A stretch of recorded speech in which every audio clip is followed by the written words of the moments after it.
Hermanas y hermanos, este domingo vamos a celebrar la solemnidad de la Santísima Trinidad. Y prestemos atención a todas las lecturas, ciertamente, del Evangelio.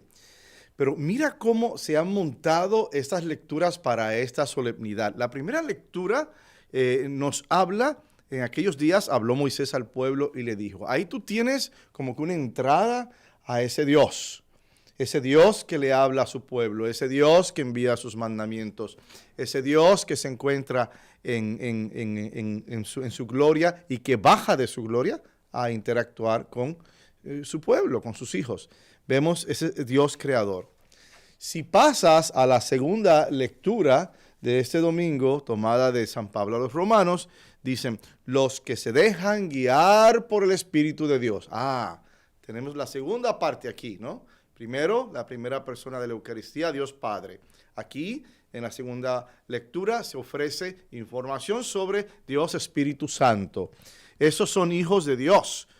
No han recibido ustedes un espíritu de esclavos, sino hijos de Dios, en virtud del cual podemos llamar Padre a Dios. Entonces, tienes el Espíritu Santo que es en conforme con nuestro espíritu, ¿verdad? Que se una, hay que permitir que Él se una a nuestro espíritu y dar testimonio de lo que somos.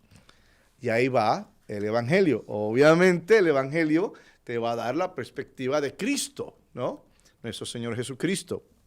Y dice que en aquel tiempo los 11 discípulos se fueron a Galilea y subieron al monte en el que Jesús los había citado.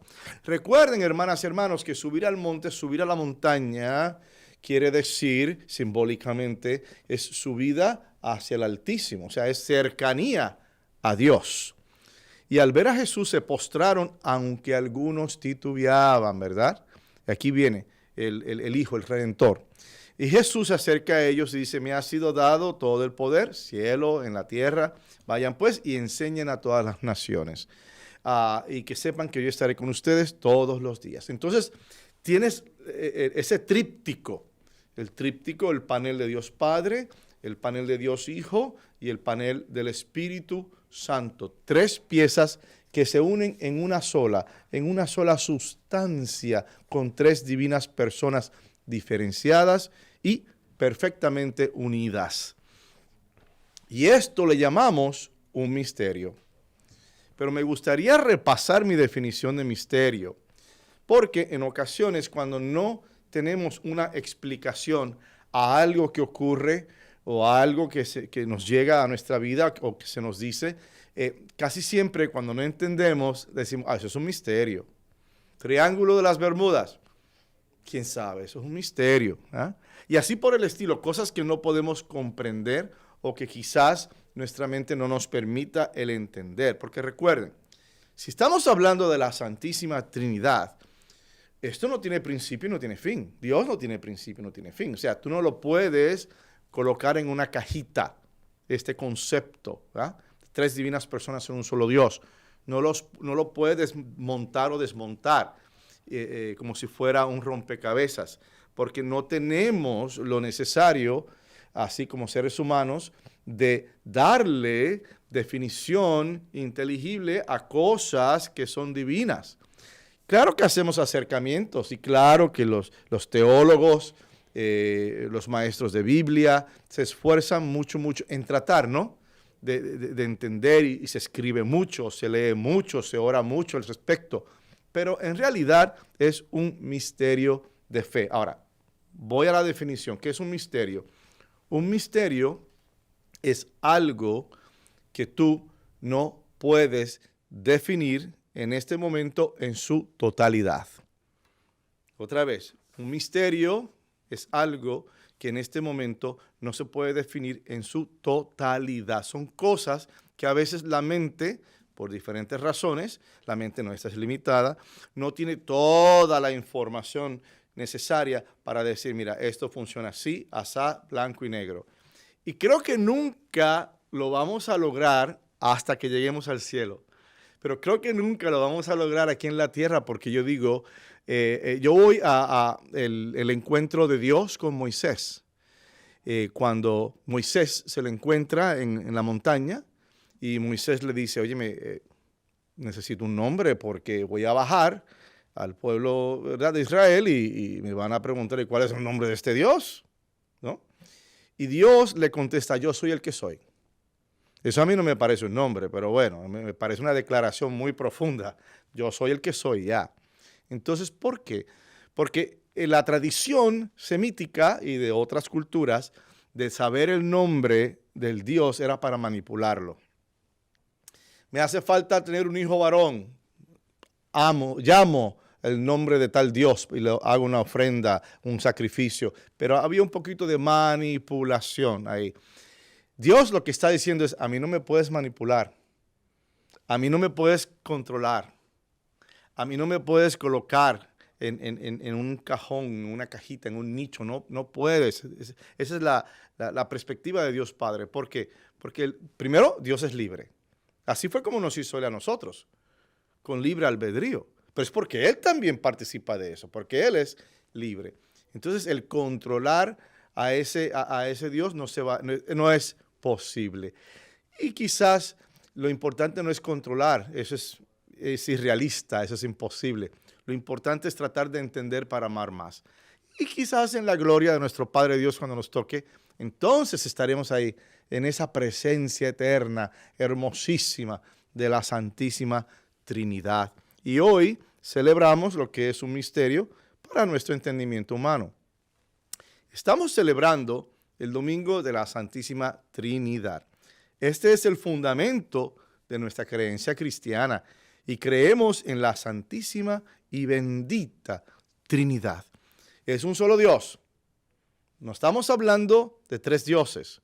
Recuerden que como católicos, como cristianos, somos monoteístas, ¿ok? Mono en latín, uno solo. Teístas de Dios, un solo Dios. Diferente a los romanos, los griegos, que eran politeístas, ¿ok? Poli, varios, teístas, dioses, varios dioses. Ellos creían en la presencia o existencia de varios dioses. El católico, el cristiano, y eso llévalo hasta nuestras raíces judías, ¿ok? Judeocristianos, hasta las raíces judías. Es un solo Dios, siempre ha sido así. Entonces creer en un solo Dios, tres divinas personas, distintas, únicas, pero con una sola sustancia y profundamente unidas. Interesante, ¿no? Una de las imágenes que yo siempre me gusta compartir con la Trinidad son tres círculos concéntricos. Imagínate que tienes tres círculos, uno grande, uno mediano, ahí bien puesto, y uno más pequeño. Vamos primero al Padre, ¿no? Ahí está, el corazón de todo, el que lo comenzó todo con su santa creación. Después tenemos el segundo, el Hijo, ¿ves? El que nos salvó, el que con su pasión, muerte y resurrección nos dio vida eterna. Y el de afuera es el Espíritu Santo, que es el que nos empuja, es el que nos mueve, es el que nos guía. Pero los tres son tres expresiones divinas y maravillosas de un solo Dios. Son tres divinas personas. No son tres dioses, no son tres cabezas. Estamos hablando de un Dios formado por el Padre, el Hijo y el Espíritu Santo. La Santísima Trinidad en unidad indivisible. Esto no se puede dividir. No se puede dividir. Yo digo que lo más cercano sería a nosotros, digamos un ser humano, en el sentido de, bueno, pues yo soy católico, yo soy sacerdote y yo soy latino. En mí, eso no se puede dividir, porque tú quitas una de esas cosas, yo dejo de ser yo. Yo soy otra cosa, otra persona, qué sé yo. Si me quitas el sacerdocio, si me quitas mi catolicismo, si me quitas mi hispanismo, dejas de ser otra cosa. Y yo creo que eso es lo más cercano, ¿no? Como tú funges de esta forma o de otra en una misma persona o mismo ser. Entonces consideramos que esto es un misterio porque es desafiante comprender en términos humanos conceptos divinos. Recordemos que somos humanos, hermanas y hermanos, y por lo tanto nuestra comprensión va a estar limitada. Veamos pues, Dios como creador. ¿Compartimos con Dios la capacidad de procrear en diversas formas, de dar vida en diversas formas, en tener hijos que nunca se deben de dar por sentado. ¿Okay? Los hijos son una bendición, son un tesoro, no los den por sentado. Pero también damos vida cuando damos ropa al desnudo, cuando damos alimento al hambriento, cuando atendemos el mundo de Dios y el uno al otro, cuando cuidamos de las plantas, de nuestras flores, jardines, estamos dando vida, somos co-creadores en ese sentido, ¿no? Con el reino de Dios. Cuando haces algo por alguien, que estás dándole apoyo, ayuda, o que estás creando algo, una nueva sociedad, una nueva clínica, un nuevo hospital, una nueva escuela, estás dando vida, estás compartiendo, aunque sea a un nivel bien básico y limitado, ese espíritu creador del Padre. Al darnos vida mutuamente, experimentamos el don de crear armonía, orden y una verdadera existencia humana y saludable. Nos convertimos en creadores. Veamos a Dios como redentor en la figura de Cristo. Jesús, a través de su pasión, muerte y resurrección, reconcilió al mundo consigo mismo. Y como cristianos estamos llamados a ser discípulos y con esto a ayudar en la empresa de salvar al mundo. Ahora, no es que vamos a salvar el mundo, ya el mundo se salvó con el sacrificio de Cristo. Él hizo todo lo que tenía que hacer para que tú y yo tuviéramos ese lugar en el banquete celestial, en la mesa de nuestro Padre Dios. Así que no es salvar al mundo, es ayudar en esta empresa de la salvación del mundo, porque nadie puede salvar a nadie. Estoy hablando espiritualmente, no estoy hablando de un accidente, no estoy hablando en una piscina, ¿verdad? El salvavidas, no. Estoy hablando de la salvación espiritual. Nadie puede salvar a nadie. No importa cuánto lo ames o no importa cuánto esa persona te ama a ti, la salvación viene de Dios. ¿Lo entendemos? Pero a través del ejemplo y modelo de la figura de nuestro Señor Jesucristo, hay que ser puentes. Hay que ayudar en esa salvación. Hay que permitir que todos nos salvemos. Estamos llamados a ser de discípulos a todas las naciones. O sea, este gran tesoro que tenemos, que es nuestra fe, hay que llevarla, hay que compartirla. Hay que hacer de todo el mundo hijos e hijas de Dios, con el propósito de que puedan en algún momento dado entender y adquirir ese conocimiento de que están llamados al reino de Dios. Entonces hay que ayudar en esa empresa. Dice la Escritura que tenemos que llevar la buena nueva a todos. ¿Y cuál es la buena nueva del reino de Dios? Que el reino de Dios es para todos. Ciertos grupos en el pasado que pensaban, no, solamente este grupo se va a salvar. Solamente. ¿Ya? Si eres pagano, si eres esto, si eres lo otro, no, nada de eso. Tienes que ser de este grupo. Cristo lo que dice es, sí, este grupo se va a salvar, pero también se abre a los demás grupos. No tienes que ser de ese grupo para salvarte. La salvación es para todos. Todos estamos llamados a la mesa del Señor. Y eso quizás para algunos puede generar un problema, porque van a hacer preguntas. ¿Y cómo es posible que ella, y señalan a la persona, se vaya a salvar? Mira lo que es. Mira el tipo de persona que es. ¿Cómo es posible que él, que siempre fue un monstruo, se vaya a salvar? Ese no va al cielo. Ese no es nuestro lugar, hermanas y hermanos. La salvación es para todos. Todos estamos invitados. Porque si tú señalas a alguien e indicas que él no se salva, tú estás jugando a ser Dios. Y jugar a ser Dios es peligroso, muy peligroso. En primer lugar, no es nuestro lugar. No es lo que somos. Somos hijos e hijas de Dios del Altísimo. En segundo lugar, déjale el juicio al juez y permite que sea Dios quien en su misericordia infinita llame a la salvación a la humanidad. Y a lo mejor hasta nos vamos a impresionar o asustar o sorprender de quienes se salvan y de quienes no se salvan, porque últimamente es de Él. Y la misericordia de Él es tan grande, tan profunda, tan infinita, que se nos hace difícil el tratar de imaginarla, ¿verdad?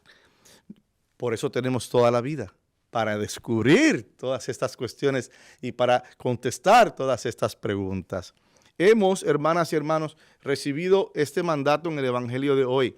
Bauticen en el nombre del Padre, del Hijo y del Espíritu Santo. Nos convertimos en agentes y facilitadores secundarios del amor de Dios en la historia de la salvación de la humanidad. Hablemos como Dios, como santificador, ¿verdad? Vivir en la vida del Espíritu significa ser luz para todos y traer la paz a los demás. Significa el que seamos recursos de luz, de sabiduría, de paz, de misericordia, el llevar eso a los demás, el presentárselo, el tratarlos a ellos, a los demás con estos elementos y traer paz, traer paz. Hay personas que no viven en paz. Hay personas que se la pasan de un drama a otro, de un conflicto a otro, de un chisme a otro, y siempre tienen un drama, siempre tienen algo, como decimos los boricuas, un revolú arriba, que no hay quien los entienda. Infortunadamente, las personas que no tienen paz y que viven en ese mundo caótico arrastran con los que están alrededor. Entonces, a hermanitos y hermanitas así hay que llevarles la paz. Hay que llevarles formas donde ellos puedan encontrarse y decirse a sí mismos, ¿sabes qué? Yo no tengo que vivir así. Ya, yo no tengo por qué vivir de una crisis sobreimpuesta a otra crisis sobreimpuesta. ¿Ves? Es el ser libres y es nuestra misión, ¿verdad? Como hombres y mujeres que vivimos en el Espíritu y que creemos en un Espíritu santificador, el Espíritu Santo, el llevar precisamente eso. Vivir en el Espíritu nos permite tener sabiduría en momentos de indecisión. Hay momentos en que no sabemos por dónde va el asunto. Hay situaciones que son nuevas. Ahora mismo, cuando todo este rollo del COVID, nosotros no estábamos listos para eso, ni sabíamos, ¿verdad? Entonces, la vida y el Espíritu Santo tuvo que inspirarnos. ¿Y ahora qué? ¿Ahora qué hago? ¿Me quedo en casa? ¿Me pongo la mascarilla? ¿Me pongo la vacuna? ¿Qué hacer? ¿Qué hacer? O sea, y ahí la iglesia fue muy instrumental la iglesia para traer luz. O sea, hay que permitir que ese espíritu en momentos de indecisión, ¿verdad?, more en nosotros. Es el caso de una pareja que esté en crisis matrimonial. Eso es terrible. Y esta pareja tiene que pedirle al Espíritu Santo, ¿a dónde quiere que vayamos? ¿Dónde quieres? ¿A quién iremos, Señor? ¿A quién iremos? Tener paz en momentos de caos. Mira, en este momento tú puedes estar en medio de la crisis más grande de tu vida, con tu esposa, con tu esposo, con tus hijos, en tu trabajo. Y es como un león que te está rodeando, es una tormenta que te está rodeando. Y te pido, cree en el Espíritu Santo y dile, Espíritu Santo, dame paz. Tú puedes estar en medio del ojo de la tormenta y si ese espíritu cae en tu corazón, si abres tu corazón a ese Espíritu divino, el Espíritu Santo, tú vas a tener paz y tú vas a encontrar la manera, inspirada por el Espíritu, de cómo resolver esta situación. Porque no es ver a Dios como un resuelve problemas, es ver a Dios como un Padre amoroso que me va a dar a mí las herramientas necesarias para encarar cualquier problema, cualquier vicisitud, cualquier conflicto. Esa es la dinámica. ¿Por qué? Porque Él nos respeta profundamente y nos quiere y nos ama y por eso nos hizo libres para elegir. Pero esa selección tiene que ir amparada por ese espíritu de valor, ese espíritu de sabiduría, ese espíritu de caridad con el prójimo. El espíritu y vivir en el espíritu te va a permitir a ti el poder discernir en qué momento tengo que hablar. Porque hay momentos en que tienes que hablar. Porque el que calla, otorga. ¿Ves? Y si uno ve una injusticia que se puede corregir, que se puede señalar, que se puede hablar, que se puede discutir, y te callas, tú eres parte de esa injusticia. El que lo hace, Así es parte. El que calla otorga. Entonces hay momentos en que hay que hablar y hay que señalar la injusticia para que se corrija. Hay otros en que hay que callar. Cuando la discusión está muy acelerada, cuando la discusión está muy acalorada por virtud. Abre los ojos a quién le estás hablando. Le estás hablando a tu esposa, a tu esposo, le estás hablando a tu mami. Óyeme, entonces muérdete la lengua, cállate por virtud, por respeto, y es el Espíritu quien te lo va a decir, ¿ves? Traemos luz y perdón para otros al vivir en ese espíritu. Contribuimos sanando al mundo. No se trata de decir que tengo el Espíritu Santo, nada más, sino de actuar como tal. Por los frutos los conocerás. Hermanas y hermanos, hemos experimentado la Santísima Trinidad en nuestras vidas, la conocemos. Cada vez que somos agentes y entidades de creación y de salvación, puentes, no salvar, sino ayudar y de paz. Al leer la Biblia, consultar, recibir los sacramentos, desarrollar una vida de oración y de santidad, nos convertimos en tabernáculos de esa Santísima Trinidad sin controlarla, pero siempre abiertos a sentirnos nutridos y dar vida a otros miembros de esta Santa Asamblea que me están viendo. Oremos para que el Señor pueda continuar usándonos como su instrumento y reflejo en el mundo de la Santísima Trinidad. Gloria al Padre, gloria al Hijo, gloria al Espíritu Santo, como era en un principio, ahora y siempre, por los siglos de los siglos. Amén. Amén.